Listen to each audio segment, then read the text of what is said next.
Greetings, dear ones. I'm Kryon of Magnetic Service. I've said it so many times. I know where I am. Of course I do. I'm in the hearts of all of you at the moment. And some feel it and some don't. And that's as it should be. There's no judgment for you if you sit there and believe this is so many words or perhaps isn't really what it seems. I'm still there. And when I say I am still there, I am from the creative source. I represent a family you call God. I'm a messenger. I'm on this planet for one reason only. And that is to help you, if you'll allow it, through a magnificent shift.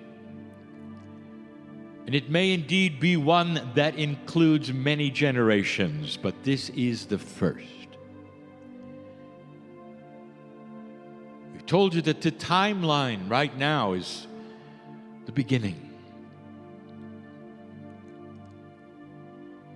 We've told you that the year 2012 was the end of the old energy. 2013 didn't even count.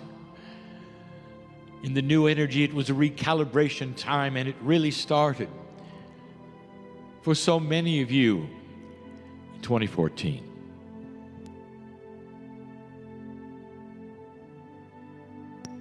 You are in 2015, year 2 of a major shift. It's just the beginning.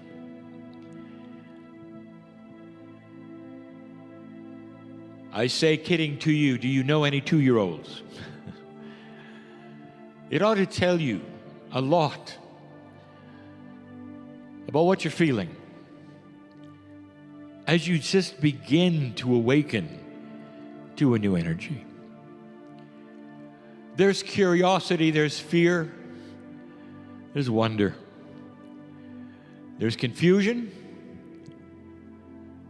and there's complacency.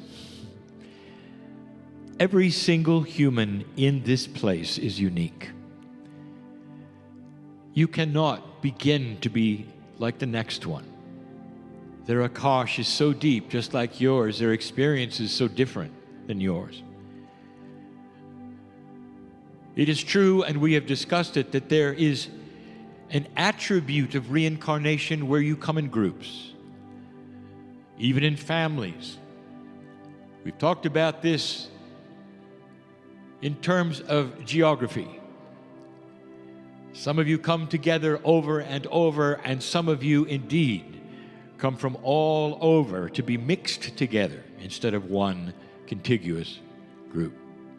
It's complex, but you're unique. How is it that I can speak to all of you in the same way if you're so unique? And that is because you have one thing in common. You all came from the same place. The creation story of the planet is a metaphor. And in the scripture, it has you becoming aware. It has the angel of God coming down and literally touching humanity and giving them a piece of creation.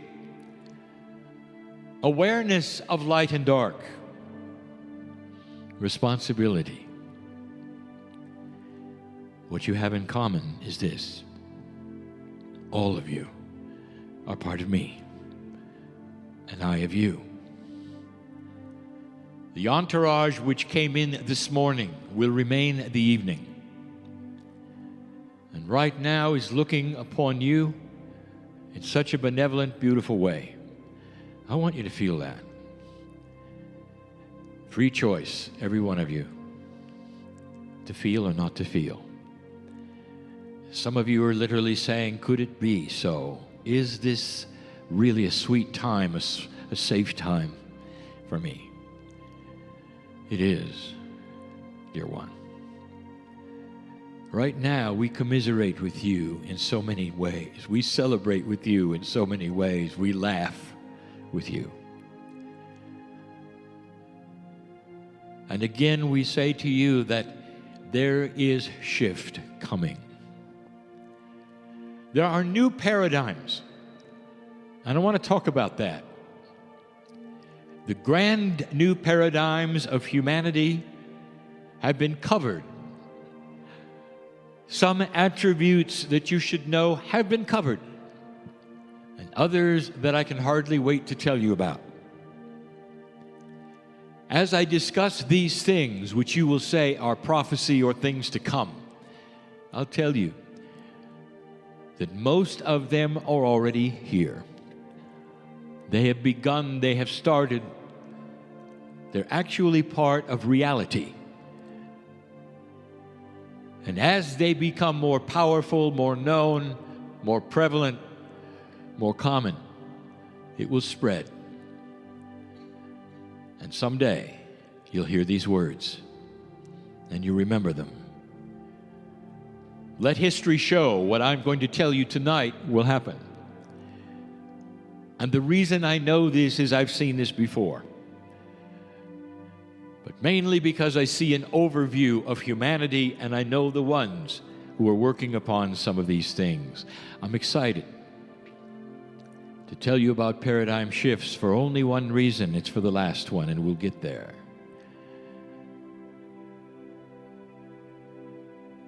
Do you remember computers when they started? Perhaps you've seen pictures if you're young. All computations, even for the office, were mechanical. Levers and gears, wheels, numbers. And they would clickety-clack, they would come together very cleverly and mesh mathematically and give an answer. And that is what you had, and you called it the adding, the subtracting, the dividing machine, the computer. That's what you had. And many of you marveled at this, that such a thing could be. And then it all changed.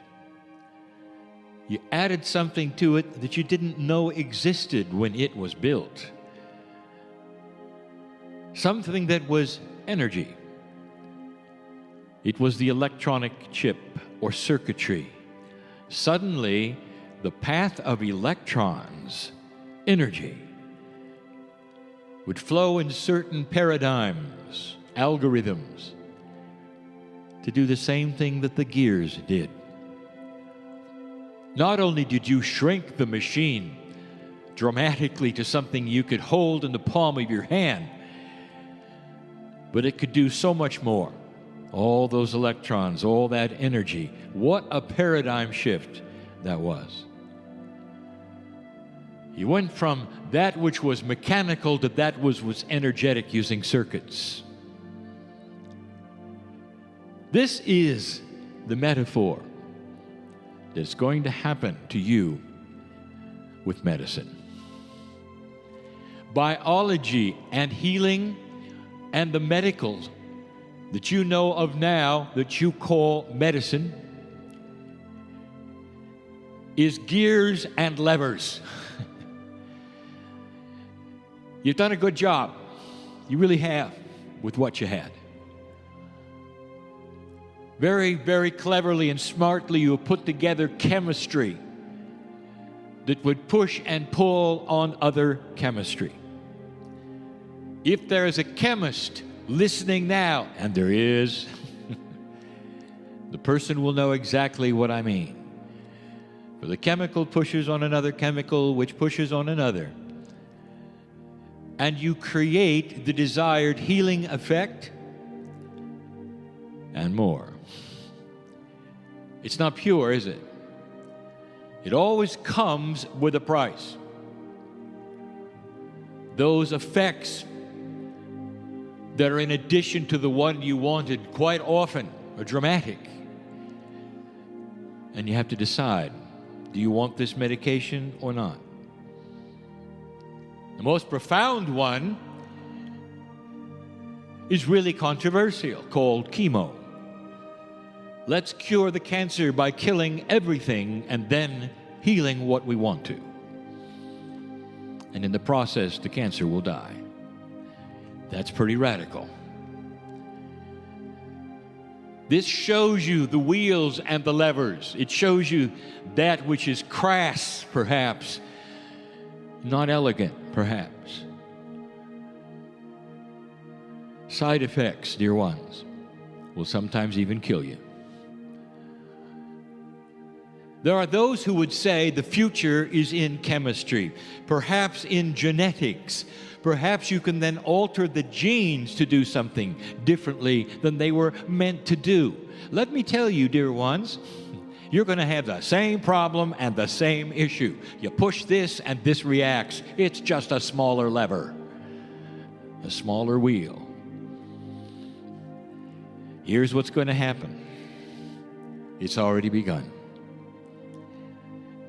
The doctor stands on the stage and he starts telling you, not about chemistry, but on a marriage of a multidimensional energy with chemistry.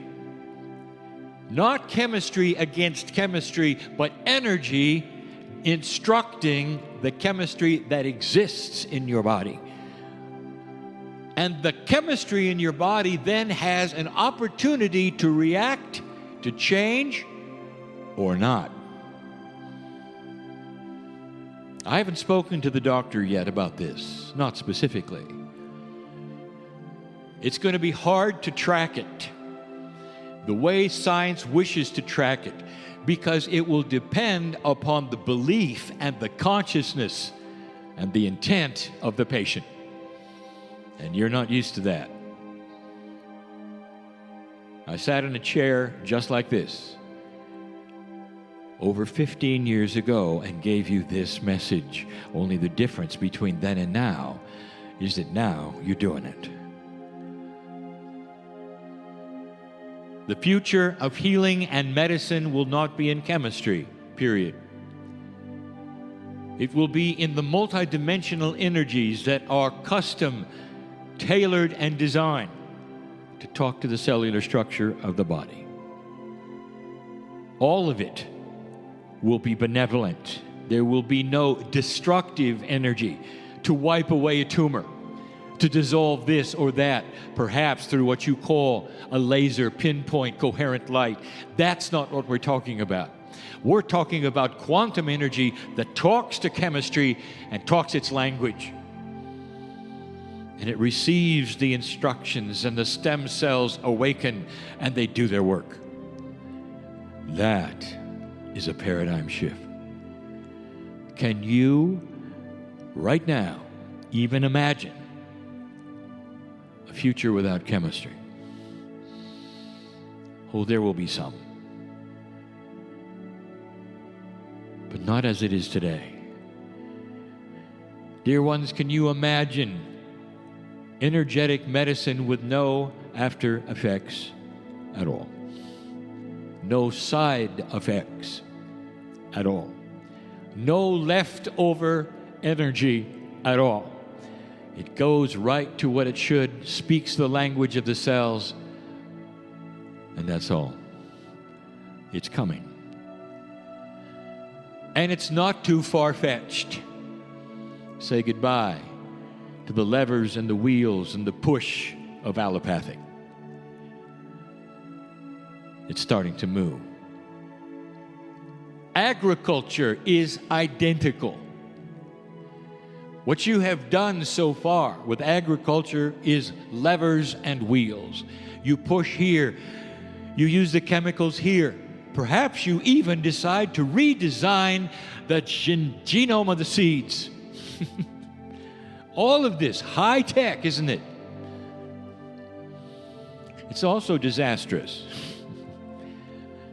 because you're playing with the food of the earth, the very sustenance of life, of Gaia.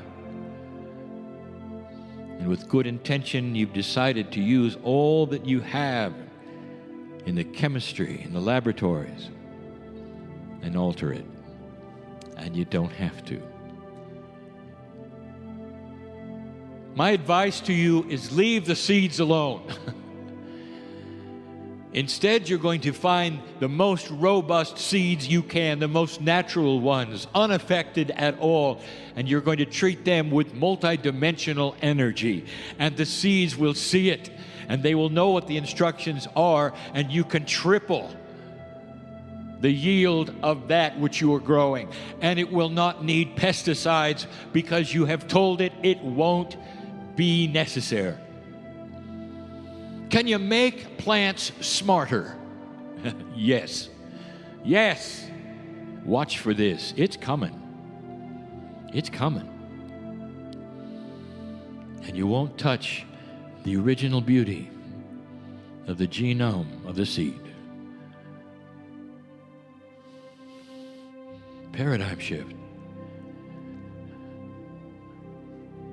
Everyone projects the future of the planet only based upon what is known today. And if you do that, you're stuck with your paradigms of levers and gears, with only so much you can do. And those that are invested in calling the future, they can't do it what they don't know. You don't know what you don't know. How can you go from A to B, and the B is in the future and A is today, and call it correctly? And the answer is you really can't, because you don't know what's coming. What if you could heal a population with energy, without chemistry, without side effects? What if you grow crops triple, quadruple? No pesticides, no chemicals on them, nothing passed to the human being, making the purity of the foods better than anything you've ever experienced. What if you could do that? Do you see what life extension is all about and what happens next? A paradigm shift that you have no idea how to project. Human life will start to increase in its span. You'll live healthier for a very long time. Getting old and aging will be something you read in old newspapers.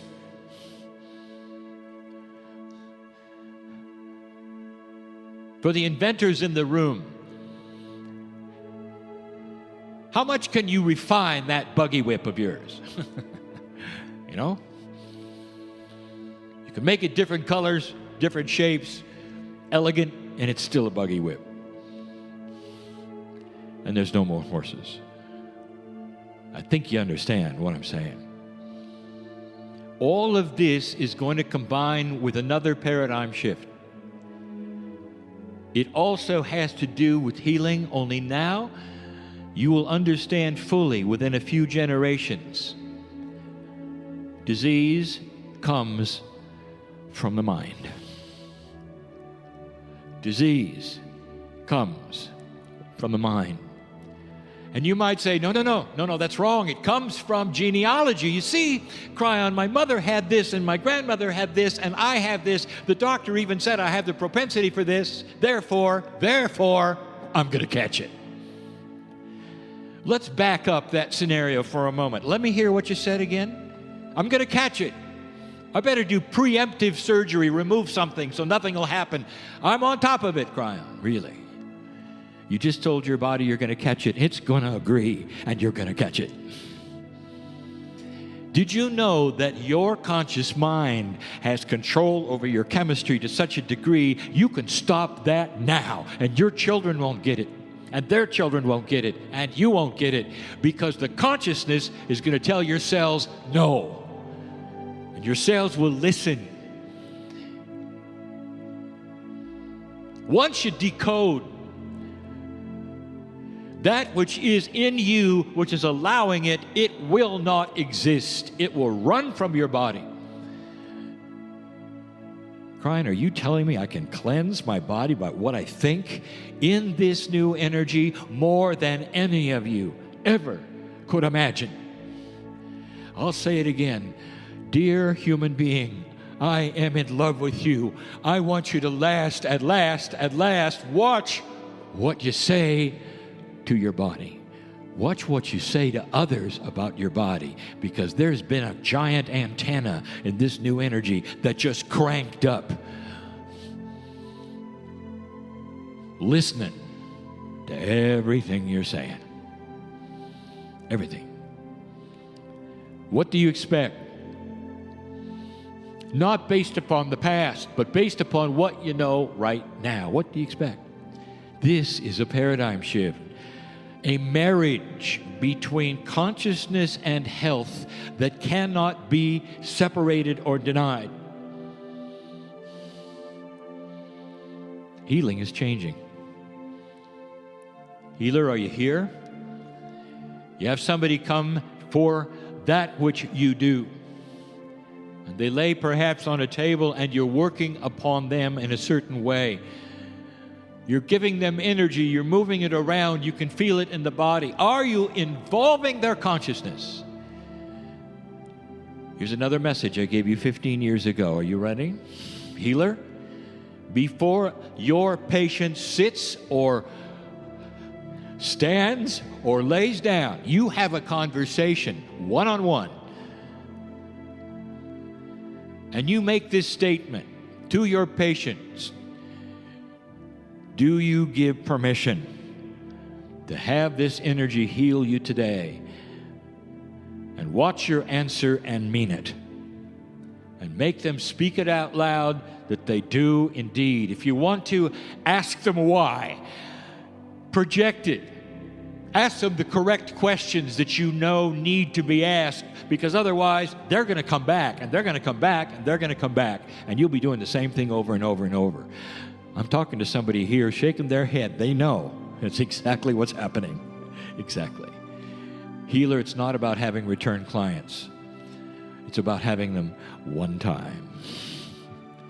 One time. A paradigm shift. Let me give you the last one.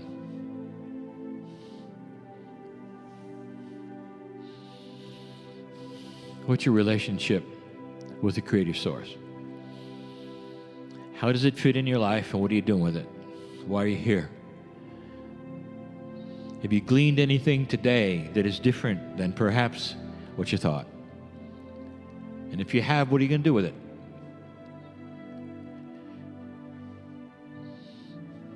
There are those who would come to these kinds of meetings, which we would call metaphysical junkies. Attend as many meetings as you can and collect information. It's wonderful. And it's academia, isn't it? Notes after notes, book after book. You go home and you've had a lot of fun.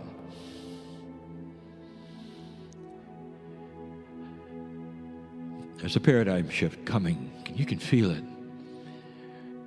There's a wind blowing in this room of change. You're going to have to get practical and apply it. And here's what I mean. This paradigm shift is profound. If you, old soul, are going to apply any of the new energies to your life and your way of life, what you do from here on out is going to change. It's going to shift. It won't feel the same. And you got to get used to it. As profound as the gears and the levers were for the early computers is the difference between the old and the new energy of the light worker. We've talked about energy protection and how that has changed dramatically for you. About how the light is broadcast from you in a whole different way than it ever was before. How people look at you because you carry an energy that you never did before. You are stewards of this change on the planet. Dear old soul, you are stewards of this change on the planet. Listen to me. Don't go home with notes. Go home with God in you so dramatically that you'll always remember this night when you changed. You'll always remember this night when you changed. There is a shift in the air that is so profound that it is going to change your life if you will allow it. This is what we wanted to say. Kryon, can you tell me what's going to happen? No, I can't. You know why? You know why? Free choice. It is time to discover the benevolence of God. Get out of the fear. If you do this, what will happen? You say, I will tell you. We're going to take your hand. That's what's going to happen. And the message we've given so many times is this. The free choice is yours, but if you choose to go with this paradigm shift and relax with it, there is energy here you are going to develop with this new consciousness.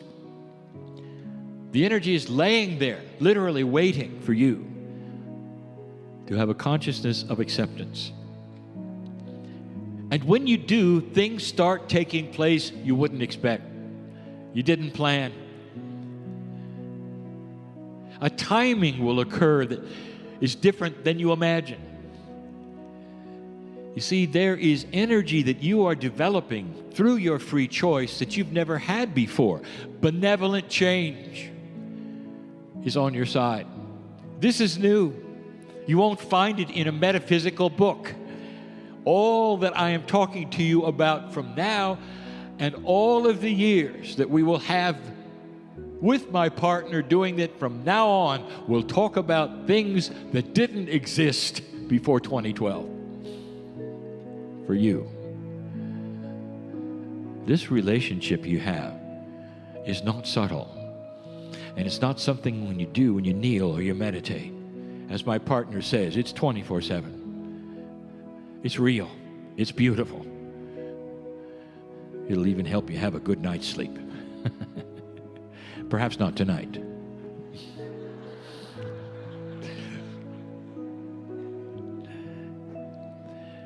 You're in a special area.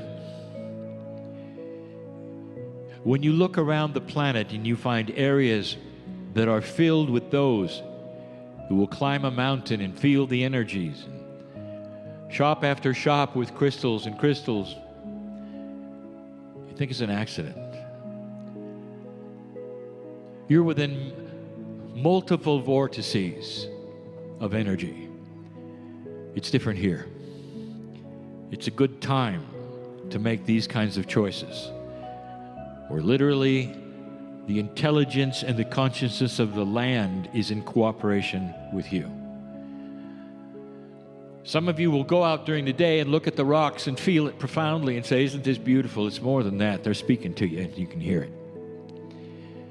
The ancients who were here before you have left you a legacy of an energy of this land that is still pure and beautiful. And you're the stewards to feel it.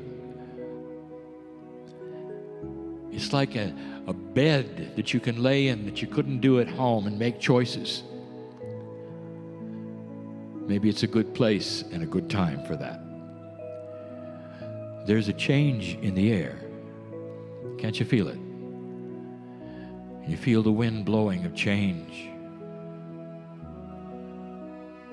Benevolent change. That's the message of Kryon. I have seen this before. I know what's coming with free choice. And it's more than you can imagine. This is year 2. Remember, it takes a little time. And so it is.